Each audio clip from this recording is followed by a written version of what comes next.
بسم اللہ الرحمن الرحیم۔ السلام علیکم، آپ سب کو اسلامک چینل میں خوش آمدید کہتے ہیں۔ آج ہم جس واقعہ کا ذکر کرنے والے ہیں وہ حضرت محمد صلی اللہ علیہ وآلہ وسلم کی شہزادی حضرت فاطمہ علیہ السلام، دنیا کی سب سے پاک باز خاتون سیدہ فاطمہ سلام اللہ علیہ کی پیدائش کے وقت کا ہے۔ آپ کی پیدائش کے وقت مکہ کی تمام دائیوں نے حضرت ختیجہ کو تنہا چھوڑ دیا، کوئی بھی خاتون آپ کی مدد کے لیے نہیں آئی۔ آخر آپ کو اکیلا کیوں چھوڑ دیا گیا؟ سیدۃ النساء العالمین حضرت فاطمہ کی پیدائش کے وقت کیوں مکہ کے سرداروں نے حضور اکرم صلی اللہ علیہ وآلہ وسلم کے گھر کا گھیراؤ کیا؟ سیرت حلبیہ میں روایت ہے کہ جب ملک کا کامیاب شام کا تجارت کا دورہ ہوا تو واپسی پر حضرت ختیجہ، جو کہ اپنے علاقے کی مشہور امیر ترین اور باعزت خاتون تھی، انہوں نے حضرت محمد صلی اللہ علیہ وآلہ وسلم کو نکاح کا پیغام بھجوایا۔ تو رسول اللہ صلی اللہ علیہ وآلہ وسلم نے سب سے پہلے اس پیغام کا ذکر اپنے محبوب چچا حضرت ابو طالب سے کیا، اس کے بعد باقی چچاؤں کو بتایا۔ سب نے اسی بات پر اتفاق کیا کہ اس شادی کو قبول کر لینا چاہیے۔ پیارے دوستو، پھر وہ مبارک دن آ گیا کہ جب اللہ تعالیٰ کے پیارے رسول صلی اللہ علیہ وآلہ وسلم کی شادی کی تقریب حضرت ختیجہ کے گھر ہوئی۔ وہاں حضرت ختیجہ کے رشتہ دار عمرو بن اسد اور ورقہ بن نوفل وغیرہ موجود تھے۔ حضور کے چچا حضرت ابو طالب نے نکاح کا خطبہ پڑھا اور حضرت ختیجہ کی طرف سے ورقہ بن نوفل نے جوابی کلمات دہرائے۔ بے شک حضرت ختیجہ کی بہت با اثر خاتون ہونے کی حیثیت سے بہت مشہوری تھی، لیکن اس نکاح کے بعد جب رسول صلی اللہ علیہ وآلہ وسلم نے تبلیغ حق کا پیغام دینا شروع کیا تو مکہ کی خواتین نے حضرت ختیجہ کا بائیکاٹ کر دیا اور ساری عورتیں یوں تانے دینے لگیں، ختیجہ نے اپنے مال و دولت کا ناجائز فائدہ اٹھایا ہے، ایک تنگ دست اور یتیم جوان سے شادی کر لی ہی ہے، اس سے ان کی شخصیت کا معیار گر گیا ہے۔ شادی کے واقعہ کے بعد مکہ کے سردار اور امیر عورتوں نے حضرت ختیجہ کی طرف آنا کم کر دیا۔ شب معراج کی رات جب حضور اکرم صلی اللہ علیہ وآلہ وسلم جنت سے گزرے تو حضرت جبرائیل نے آپ صلی اللہ علیہ وآلہ وسلم کو درخت طوبہ کا میوہ پیش کیا۔ جب پیغمبر زمین پر واپس آئے تو اسی میوہ سے حضرت فاطمہ کی ولادت کا عمل شروع ہوا۔ اگرچہ معراج مکہ کے آخری ایام میں ہوئی، لیکن مفسرین نے لکھا ہے کہ معراج بھی نبی مکرم صلی اللہ علیہ وآلہ وسلم کو کئی دفعہ ہوئی، جیسے کہ بہت سی احادیث میں یہ ہمیں ملتا ہے کہ نبی اکرم صلی اللہ علیہ وآلہ وسلم اپنی لاڈلی بیٹی حضرت فاطمہ کو بہت بوسہ دیا کرتے تھے۔ ایک دن آپ کی زوجہ نے سوال کیا، آپ فاطمہ کو اتنے چومتے کیوں ہیں؟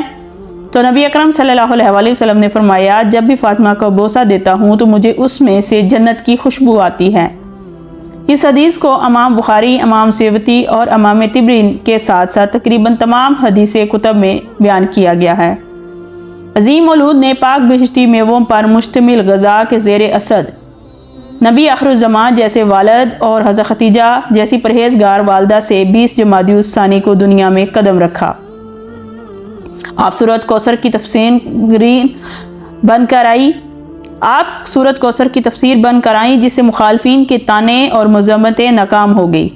چنانچہ پیدائش کا واقعہ امام طبری نے ذخائر العقبہ میں کچھ اس طرح نقل کیا ہے کہ جب نبی اکرم صلی اللہ علیہ وآلہ وسلم سے نکاح ہوا تو عورتیں خلاف ہونے کی وجہ سے وہ آپ کو طعنے دیتی تھی، جس کی وجہ سے حضرت فاطمہ کی پیدائش کے وقت انہوں نے اپنا بدلہ لیا، اور حمل کا جب وہ وقت قریب آیا تو قریش کی معزز خواتین کو پیغام بھیجا گیا کہ اس تکلیف دہ عمل میں ختیجہ کا ساتھ دیں اور ان کے پاس تشریف لائیں اور ان کی مدد کریں۔ اب یہی وہ موقع تھا کہ مکہ کی عورتیں کہنے لگی، تم نے ہماری بات نہیں مانی تھی، ایک غریب یتیم سے عقد کیا، اب اسی سے کہو تمہارے لیے دائی کا بندوبست کرے، ہم تو ہرگز تمہاری مدد کو نہیں آئیں گے۔ حضرت ختیجہ نے جب یہ سنا تو بہت غمگین ہوئیں۔ موقع میں فوراً خبر پھیل گئی کہ مکہ کے مشرکوں نے حضرت محمد صلی اللہ علیہ وآلہ وسلم کے گھر کا گھیراؤ کر لیا تاکہ کسی کو بھی حضرت ختیجہ کی مدد کے لیے اندر جانے نہ دیا جائے۔ جب وضع حمل کا سخت وقت کا آغاز ہوا، حضرت ختیجہ اکیلی تھیں، کوئی معاون نہ تھا۔ آپ علیہ السلام کے دل کی دھڑکنیں تیز تر ہوتی گئیں، لوگوں کی سرد مہری آپ علیہ السلام کے لیے موجب تکلیف تھی۔ اچانک آپ کی روح کے افق میں ایک روشنی پیدا ہوئی، آنکھیں کھولی تو 4 خواتین کو اپنے نزدیک پایا۔ بہت پریشان ہوئی۔ ان میں سے ایک خاتون کہنے لگی، پریشان نہ ہو، ہمیں آج آپ کی مدد کے لیے بھیجا گیا ہے۔ یہ خواتین حضرت فاطمہ کی ولادت تک حضرت ختیجہ کے ساتھ رہیں۔ حضرت فاطمہ کی پیدائش کے بعد جب اس کا واقعہ کا ذکر حضرت ختیجہ نے حضور اکرم صلی اللہ علیہ وآلہ وسلم سے کیا گیا تو نبی مکرم صلی اللہ علیہ وآلہ وسلم نے فرمایا، وہ عورتیں فرعون کی بیوی آسیہ، مریم بنت عمران، سارہ اور موسیٰ بن عمران کی بیٹی کلثوم تھی۔ جب حضرت فاطمہ کی ولادت ہوئی تو اللہ تعالیٰ کے حکم سے 10 جنتی حوریں بی بی فاطمہ کے پاس آب کوثر کا پانی اور جنت سے عمدہ لباس لے کر حاضر ہوئیں۔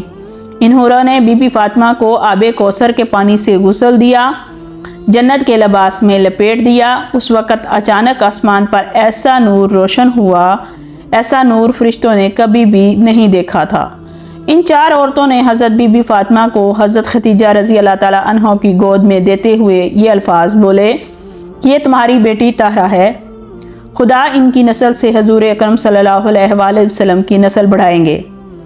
روایات میں آتا ہے کہ ام ایمن حضور اکرم صلی اللہ علیہ وآلہ وسلم کے گھر آپ صلی اللہ علیہ وآلہ وسلم کو مبارکباد دینے کے لیے آ رہی تھی کہ راستے میں ان کو سلیمہ نامی ایک عورت ملی۔ اس عورت نے پوچھا، ام ایمن تم جلدی جلدی کہاں جا رہی ہو؟ ام ایمن نے کہا، حضور اکرم صلی اللہ علیہ وآلہ وسلم کو اللہ تعالیٰ نے بیٹی سے نوازا ہے، میں ان کو مبارک دینے جا رہی ہوں۔ سلیمہ ام ایمن کو کہنے لگی، محمد صلی اللہ علیہ وآلہ وسلم کے گھر تو بیٹی پیدا ہوئی ہے، بیٹا تو نہیں جو تم مبارکباد دینے چلی نکلی ہو۔ یہ سوچو ان پر کیا گزرے گی جب تم مبارکباد پیش کر دو گی، کیونکہ اس وقت لڑکیوں کو پیدا ہوتے ہی دفن کر دیا جاتا تھا۔ حضرت ام ایمن فرمانے لگی، سلیمہ یہ بیٹی اللہ کے رسول محمد صلی اللہ علیہ وآلہ وسلم کے گھر پیدا ہوئی ہے، کسی کافر سردار کے گھر نہیں۔ مجھے یقین ہے کہ دین اسلام میں بیٹیوں سے وہ سلوک نہیں ہوگا جو ہمارے آباء و اجداد کرتے رہے ہیں۔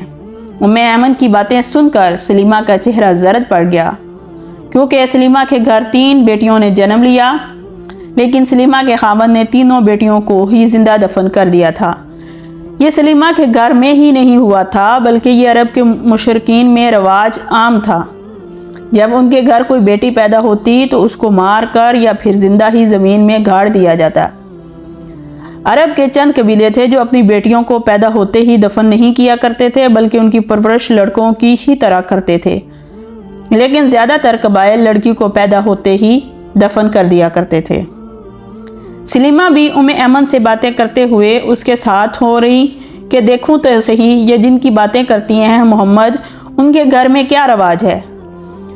اگر ام ایمن سلام کا جواب دیتی ہے اور مبارک دیتی ہے تو ان کا کیا رد عمل ہوتا ہے؟ تو وہ حضور اکرم صلی اللہ علیہ وآلہ وسلم نے ان کے گھر چلی گئی۔